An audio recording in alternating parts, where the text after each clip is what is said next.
Hello friends, today we are going to discuss elements of process control system. This is from the subject PLC and automation and the unit process control and automation. The course outcome of this unit is to describe principles of process control and concept of automation in detail, and these are mapped with the PO1 and PO2. So the objectives of today's lecture are to explain the process control principles and also to describe the control system operation. In process control, the basic objective is to regulate the sum quantity, value of some quantity. To regulate means to maintain that quantity at some desired value regardless of external influences. So the desired value, it is also called as a reference value or set point. So here we can find out, we can consider one example, that is liquid is flowing into a tank at some rate, that is Q in, and liquid is coming out of the tank at a rate, that is Q out. The liquid in the tank, it also has some height, or you can say a level, that is H, and it is also known that the output flow rate varies as the square root of the height, that is Q out, is equal to K into under root of H. So that the higher the level, the faster liquid flows out. If we compare, that is Q out and Q in, if the output flow rate is not exactly equal to the input flow rate, the level will drop if Q out is greater than Q in, and it will rise if Q out is less than Q in.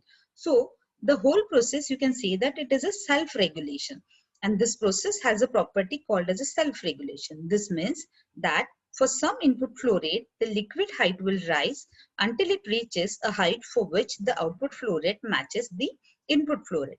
So a self-regulating system, it does not provide regulation of a variable to any particular reference value. So in this example, the liquid level will adopt some value for which the input and output flow rates are same, and there it will stay.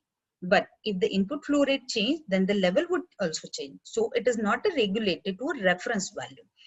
So suppose if we want to maintain the level at some particular value, that is H, regardless of the input flow rate, then what is the solution? The solution is what? Human aided control. So in this, some modifications are required in the previous tank system to allow artificial regulation of the level by human. So to regulate the level so that it maintains the value H, it will be necessary to employ a sensor to measure the level. This can be provided via a side tube, that is, in the example also we can see here, that is here the side tube is used, that is, it is denoted with S. The actual liquid level or height, it is called as a control variable. In addition, a valve has been added so that the output flow rate can be changed by the human. The liquid flow rate is called manipulated variable or controlling variable. So in this example, we can see a human can regulate the level using the side tube S to compare the level H to the objective, that is H, and adjust a valve to change the level also. Now the height can be regulated apart from the input flow rate using a strategy that the human measures the height in the side tube, and it will compare, and it will be compared with the value towards the set point. If the measured value is larger, the human opens the valve a little to let the flow out increase, and thus the level lowers towards the set point. Now, in the second case, if the measured value is smaller than the set point, the human closes the valve a little to decrease the flow out and allow level to rise towards the set point. So by succession of incremental opening and closing of the valve, the human can bring the level to a set point, which is called as a H, capital H, and maintain it there by continuous monitoring of the side tube and adjustment of the valve. The height is regulated. So this is what human aided control. Now we can see one more thing, that is automatic control. So here the thing is that it is used to provide a automatic control. The system is modified. Here the machines, electronics or computers replace the operations of the human. An instrument here which is used, which is called as a sensor, it is added that is able to measure the value of the level and convert it into a proportional signal S. Here we can see a sensor is used which will be giving the output, that is H, and then it is applied to a controller. So the signal is provided as an input to the machine, electronic circuit or computer, or it is also called as a controller. The controller, it performs the function of the human in evaluating the measurement and providing an output signal U to change the value setting via an actuator connected to the value by a mechanical linkage. So when automatic control is applied to the system, like here it is in the example, which are designed to regulate the value of some variable to a set point, which it is called as a process control system. So if we compare the previous one, that is human aided control, we can see a change. That is here the job which was performed by the human, it is now performed by a controller and with the help of sensor. So this is what it will replace the human with a controller and uses a sensor to measure the level. So the things what we have seen up till now is a self-regulation system. There was no any mechanical or any instrument, it was not used. In the second one we have seen that is human aided control, where human will be performing a job to open the wall or close the wall. And now the advanced one we have seen, that is a automatic control, where the machines are used or the computer or electronic circuits are used or controllers are used to perform the function of the human, so that they can measure the level and accordingly the action can be taken by the actuator over here. So this is what a automatic control. One more thing we are going to see, that is servo mechanism. Another commonly used type of control system which has a slightly different objective from the process control, which is called as a servo mechanism. So in this case, the objective is to force some parameter to vary in a specific manner, and this may be called a tracking control system also. Instead of regulating a variable value to a set point, the servo mechanism, it will force the control variable value to follow variations of the reference value. So here we can see one example in which it is shown that a servo mechanism type control system are used to move a robot arm from a point A to point B in controlled fashion. So you can find out it is an industrial robot arm, like which can be used to move the arm here. So we can find out a servo mechanism force the robot arm to follow a path from point A to point B. And this is done by controlling the speed of the motors driving the arm and the angles of the arm parts. So the strategy for the servo mechanism is basically it is similar to that of the process control system, but the dynamic difference between the regulation and tracking result in difference in design and operation of the control system. Now we can see one more thing, that is discrete state control system. This is a type of control system concerned with controlling a sequence of events rather than regulation or variations of individual variables. For example, we can consider the manufacture of paint might involve the regulation of many variables such as mixing, temperature, then flow rate of liquids into mixing tanks, speed of mixing, and so on. So each of these might be expected to regulate it by process control loops. So the sequence is described in terms of events, that are timed to be started and stopped on a specific schedule. The starting and stopping of event is a discrete based system because the event is either true or false, that is started or stopped, open or closed, on or off. So this type of control system can also be made automatic, and it is perfectly suited to computer based controllers. These discrete state control systems are often implemented using specialized computer-based equipment called as a programmable logic controller, that are PLCs.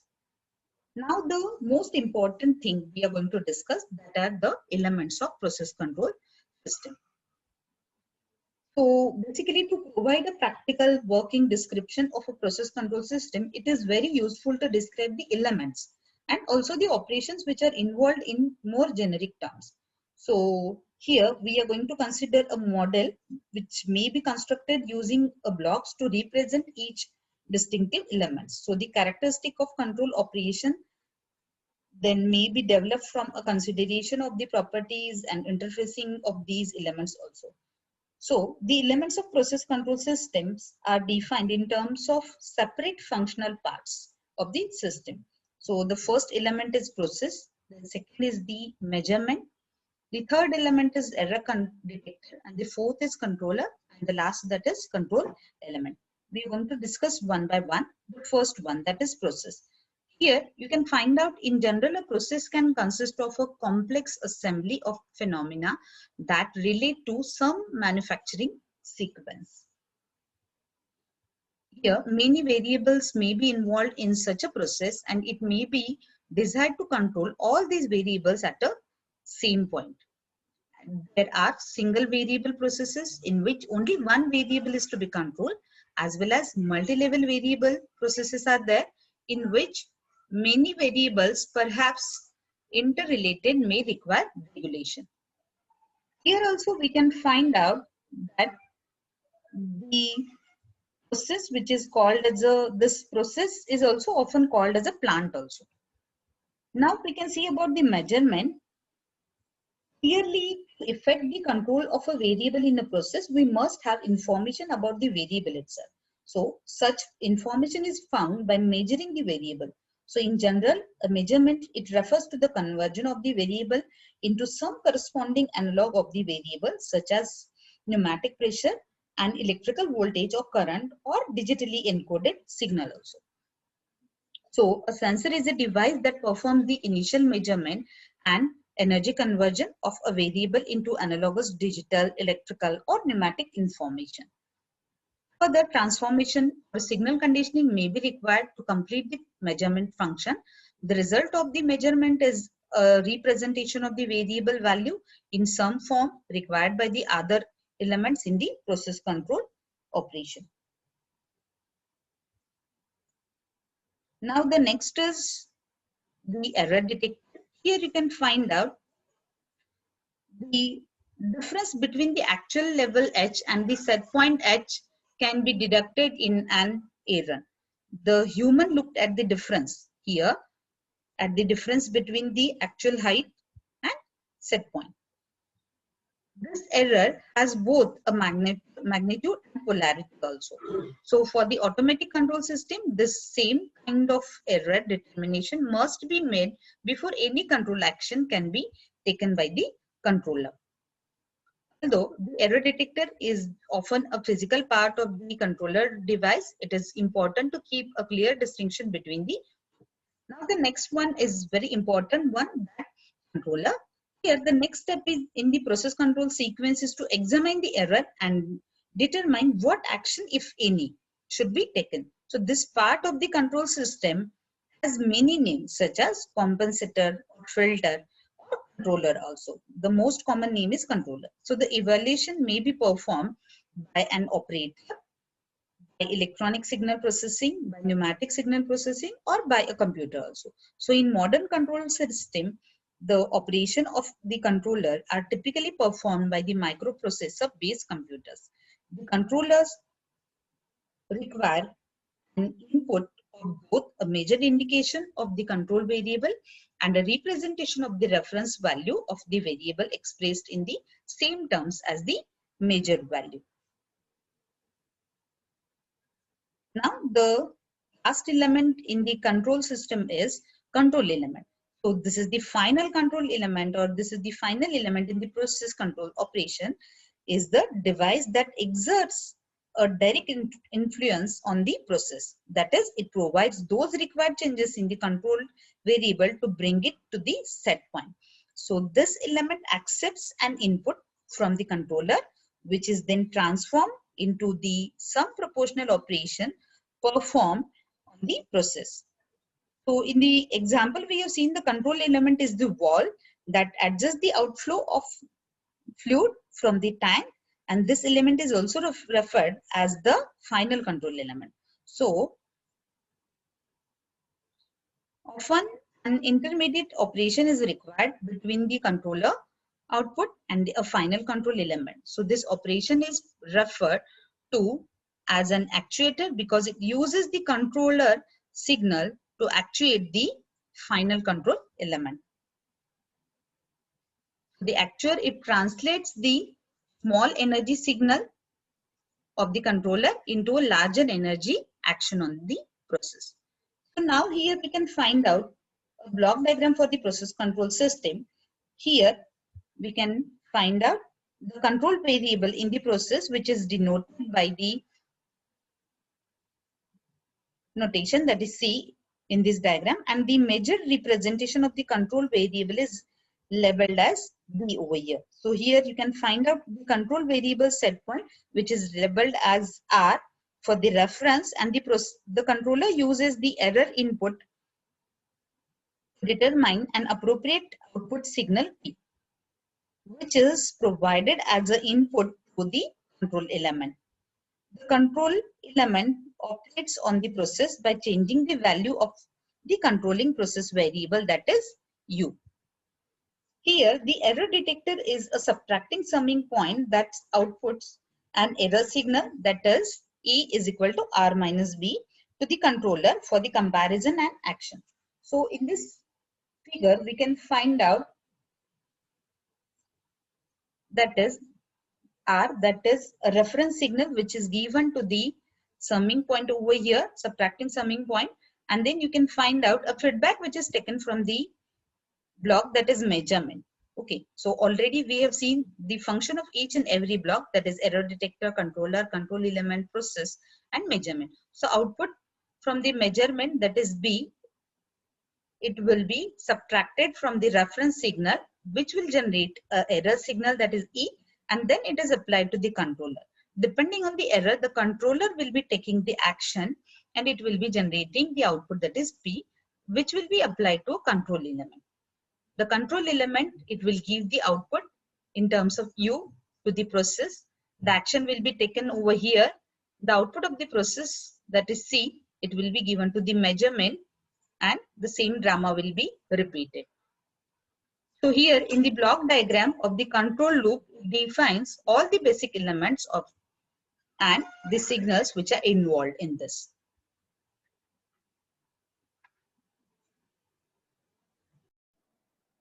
So this is the physical system for control of flow through a pipe. It is shown in the diagram. Here the variation of flow through an obstruction, that is the orifice plate, it produces a pressure difference variation across the obstruction. So this variation, it is converted to a standard signal range, that is of 3 to 15 psi. So here the DP cell pressure sensor is used. Next, the pressure to current converter is used, that is PI converter. It changes the pressure to a 4 to 20 milliampere electric current, which is sent to the controller. So the controller here, it outputs a 4 to 20 milliampere control signal to signify the correct value setting to provide the correct flow. The set point is given to the controller, and the output of this current is converted to 3 to 15 psi pressure signal by the I to P converter, which is shown here, and it is applied to pneumatic actuator. The actuator then adjusts the valve setting. So here the DP cell, that is DP cell pressure sensor, then pressure to current converter, that is P to I, and I to P converters are used. So in this figure, it shows that how all the control system operations are included to the standard block diagram operation of measurement, error detection, controller, and final control element. So this was the physical diagram. Now we can see a physical diagram of a process control loop. In this, it is shown the set point is given to the error detector. Then here the control elements, or you can say final control elements, they are I to P converter, actuator, and valve. Then the output of that final control elements, these are applied to pipe and flow, which is considered as a process, and then it is applied to measurement, that is orifice plate, DP cell, and I2P converter, and the output of the same, it is again applied to the error detector. So the purpose of this block diagram approach is to allow the process control system to be analyzed as the interaction of smaller and simpler subsystems. So if the characteristic of each element of the system can be determined, then the characteristic of the assembled system can be established by an analytical marriage of these subsystems. So it becomes the evident that the specification of a process control system to regulate a variable C within the specified limits and with specified time responses determines the characteristics the measurement system must possess. So the loop that the signal flow form a complete circuit from process through measurement, error detector, controller, and final control element. This is called a loop, and in general we speak of a process control loop. So in most cases it is called a feedback loop also, because we determine an error and feedback a correction to the process. So now we are moving towards the next point, that is control system evaluation. So the a process control system which is used to regulate the value of some process variable. When such a system it is in use, it is natural to ask how well it is working. So that is not an easy question to answer, because it is possible to adjust the control system to provide different kinds of response to errors. So here the variable which is used to measure the performance of a control system is the error, that is E of t, which is difference between the constant set point or reference value R and the control variable, that is C of t. So we can find out here, that is E of t is equal to R minus C of t. Since the value of a control variable may vary in time, so maybe the error. So we can find out the objective of control system. So in principle, the objective of control system is to make the error exactly zero, but the control system responds only to errors. So that means what? When errors occur, the control system takes an action to drive it to zero. Conversely, if the error were zero and stayed zero, the control system would not be doing anything and would not be needed in the first place. Therefore, this objective can never be perfectly achieved, and there will be always some error. So, the practical statement of a control system objective is best represented by these three requirements. The first is the system should be stable. The second, that is the system should provide the best possibility steady state regulation. And the third, the system should provide the best possible transient regulation also. So we'll discuss one by one. The first, that is stability. The purpose of the control system is to regulate the value of some variable. So this requires that action to be taken on the process itself in response to measurement of the variable. So if this is not done correctly, the control system can cause the process to become unstable. In fact, the more tightly we try to control the variable, the greater possibility of instability will be generated. So here we can see a control system can actually cause a system to become unstable. That is, here it is shown, that is at which point the control system turn on and where the instability starts. So this shows basically prior to turning on a control system, the control variable drifts in a random fashion and is not regulated. After the control system turn on, the variable is forced to adapt the set point. So here we can find out this, and all is well for a while. Notice here that the some time later, however, the variable begins to exhibit growing oscillations. So here are the growing oscillations shown of a value, that is an instability. So this occurs even though the control system is still connected and operational. In fact, it occurs because the system is connected and operational. So the first objective then simply means that the control system must be designed and adjusted so that the system is stable So typically, as the control system is adjusted to give better control, the likelihood of the instability also increases.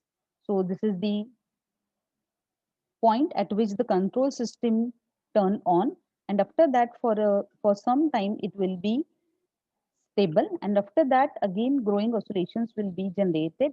Then you can say that the instability starts in the control system. So this is about the stability. So here you can see that in fact here the more tightly we try to control the variable, the greater the possibility of instability. And the first objective is then simplify, means that the control system must be designed and it must be adjusted so that the system is stable. So typically as the control system is adjusted to give the better control, the likelihood of instability also increases. Now coming to the second one, that is steady state regulation. So here the objective of the best possible steady state regulation simply means that the steady state error should be minimum. So generally when a control system is specified, there will be some allowable deviation about the set point. So this means that variations of the variable within this band are expected and acceptable also. So you can say that external influences that tend to cause the drifts of the value beyond the allowable deviation are corrected by the control system. So for example, we can consider a process control technologist might be asked to design and implement a control system to regulate the temperature at 150 degrees Celsius within plus minus 2 degrees Celsius. So what does it mean? This means that the set point is to be 150 degrees Celsius, but the temperature may be allowed to vary within the range of 148 degree to 157 degrees Celsius. So this is about the steady state regulation. Now, one more thing we are having, that is damped responses. So one of the type of criteria which requires that the control variable exhibit a response such that which we are going to see. So here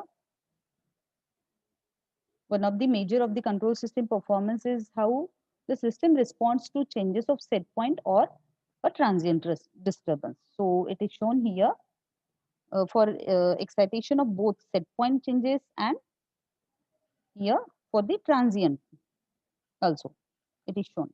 So for the excitation of both the set point changes and the transient effects, it is shown. So here you can just find out that the error is of only one polarity. That is, it never oscillates about the set point. So for this case, measures of quality are duration, that is TD. Here you can find out of exertion, and for the transient, the maximum error is Emax here for a given input.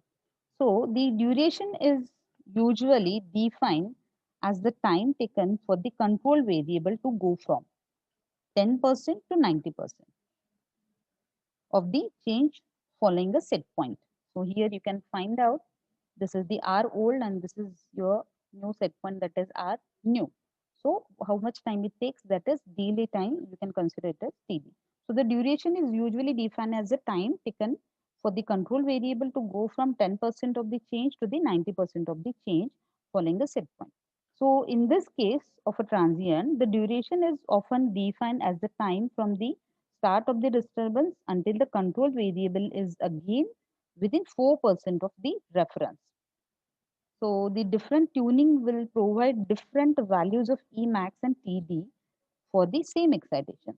So it is up to the process designers to decide whether the best control is larger duration with smaller peak error or vice versa or something in between that.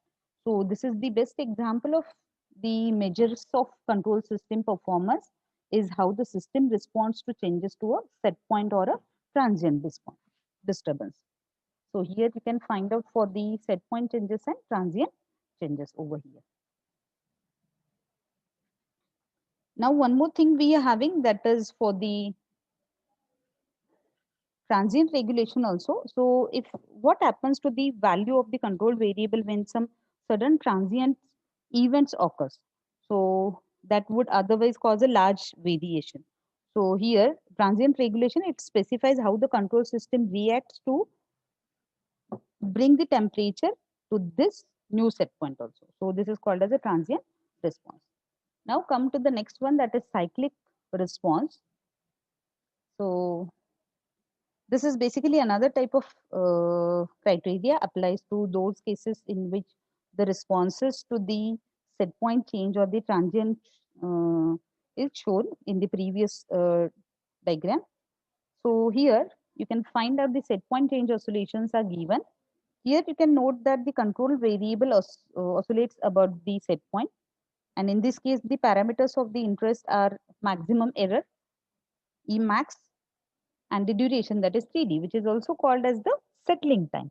So the duration is measured from the time when the allowable error is first exceeded to the time when it falls within the allowable error and stays.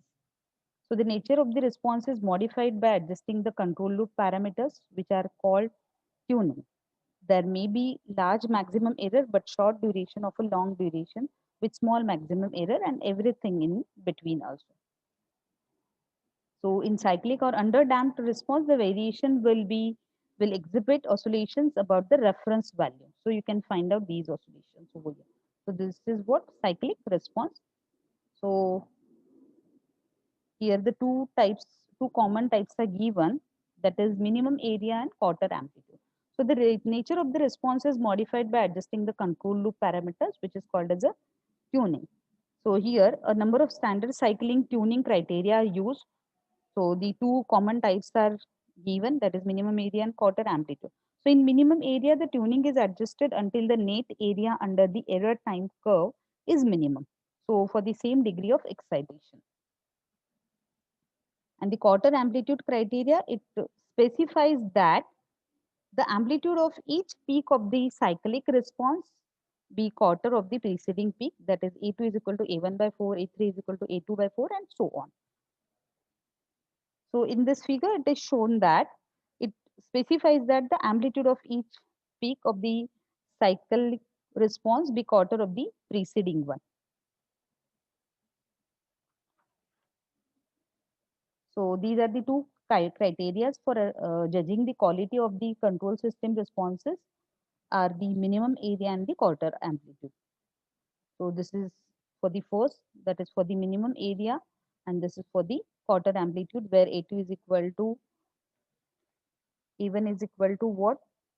A2 is equal to A1 by 4, A3 is equal to A2 by 4, and so on. So in this lecture, we have discussed the process control principles, then elements of the process control system, and the last, that is control system evaluation. Thank you.